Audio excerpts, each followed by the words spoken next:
बिस्मिल्लाहिर्रहमानिर्रहीम, अस्सलाम वालेकुम। एवन टीवी के न्यूज स्टूडियो से मैं हूं अली शवासी। शामिल करेंगे न्यूज हेडलाइन। पाकिस्तान ने कलअदम टीटीपी मजीद ब्रिगेडियर्स का मसला सलामती कौंसिल में उठा दिया। मुल्क के अंदर से दाइश की भर्ती का इल्जाम भी मुस्तरद कर दिया। दाइश का खतरा खत्ते से आगे बढ़ चुका है। मुस्तकिल मंदूब मुनीर अकरम ने कहा, दाइश के खतरे का जिक्र होता है कि पाकिस्तान को लाहक खतरात का जिक्र क्यों नहीं होता। दहशत गर्दी के खिलाफ बेहतर हिकमत अमली के लिए जनरल असम्बली इदारा बनाए।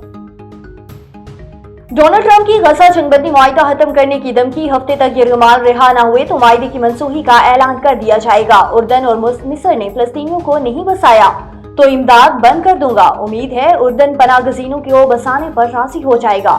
हफ्ते को इस्राएली वज़ीर आज़म से भी बात करूंगा। गजा में फलस्तीनियों को वापस आने का हक नहीं देंगे, ट्रंप की राजा सराई।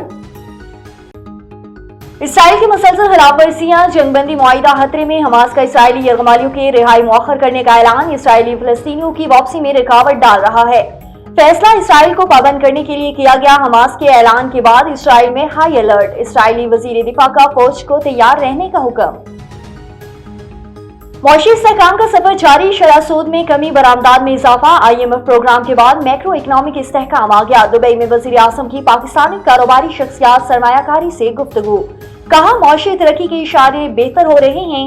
मौशियत का सफर चैलेंजेस से भरपूर है। वजीर आज़म आज गवर्नमेंट सिम्ट से भी मुलाकात करेंगे। वजीर आज़म के अमाराती हम मनसब और श्रीलंकन सदर से मुलाकात शेड्यूल। और गवर्नेंस में इस्लाहात कमीशन, IMF वफ्द का दौरा पाकिस्तान। IMF वफ्द आज जुडिशल कमीशन और सुप्रीम कोर्ट हुकाम से मिलेगा। जजेस की तैनाती, तरीकेकार और आईनी कानून मामलात से आगाह किया जाएगा।